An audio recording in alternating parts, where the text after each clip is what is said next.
আসসালামু আলাইকুম রহমতুল্লাহি ওবারাকাতুহু।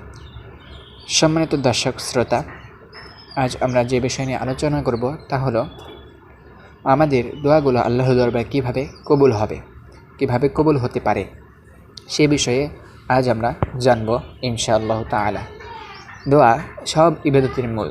দোয়া ছাড়া আর কোনো কিছুই আল্লাহর সিদ্ধান্তকে বদলাতে পারে না, আর সৎ কাজ ছাড়া অন্য কোনো কিছুই হায়াত বাড়াতে পারে না। দোয়া করলে আল্লাহ বান্দাকে কখনই ফিরিয়ে দেন না। কোরআনের আয়াত ও নবীজির হাদিস দ্বারা প্রমাণিত দোয়া গুরুত্বপূর্ণ ইবাদত। দোয়া কবুলের জন্য কিছু শর্ত রয়েছে। অনেক মানুষ বলেন, আমি তো দোয়া করি কিন্তু আমার দোয়া কবুল হয় না।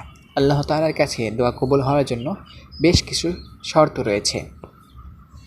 1 নম্বর শর্ত হলো হালাল উপার্জন। হালাল উপার্জন দোয়া কবুলের প্রধান শর্ত। হযরত আবু হুরায়রা রাদিয়াল্লাহু আনহু থেকে বর্ণিত দীর্ঘ এক হাদিসে রাসূল সাল্লাল্লাহু আলাইহি ওয়াসাল্লাম বলেন, দীর্ঘ সফরের ক্লান্তিতে যার মাথায় চুল বিক্ষিপ্ত, অবনিষ্ট ও পুরো শরীর ধুলোমলিন, সে আকাশের দিকে হাত প্রশস্ত করে বলে, হে আমার প্রভু, হে আমার প্রতিপালক, অথচ তার খাদ্য ও পানীয় হারাম, তার পোশাক হারাম, তার জীবন জীবিকাও হারাম। এমতো অবস্থায় তার দোয়া কিভাবে কবুল হতে পারে? অর্থাৎ আমাদের জীবন জীবিকা যদি হারামের উপর থাকে তাহলে আমাদের দোয়া কখনোই কবুল হবে না।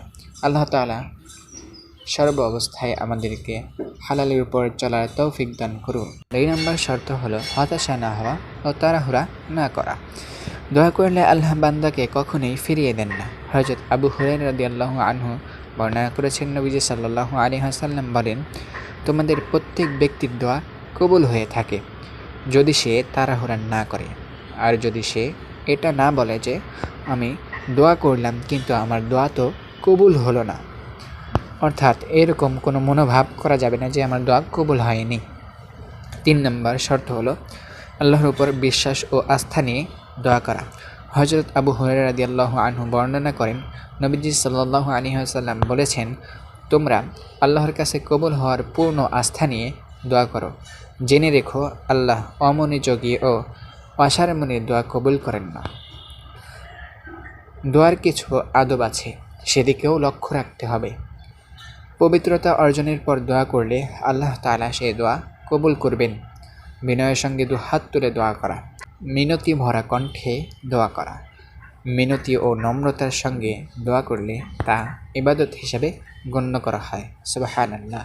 আল্লাহ তাআলা আমাদেরকে সমস্ত শর্ত মেনে আল্লাহর কাছে দোয়া করার তৌফিক দান করুন এবং আমাদের সকলের দোয়াকে আল্লাহ তাআলা কবুল করুন। সকলে বলি আমিন। সম্মানিত দর্শক শ্রোতা, পরবর্তী ভিডিও পেতে আমাদের চ্যানেলটি সাবস্ক্রাইব করে রাখুন। সকলকে এ পর্যন্ত ভিডিওটি দেখার জন্য ধন্যবাদ।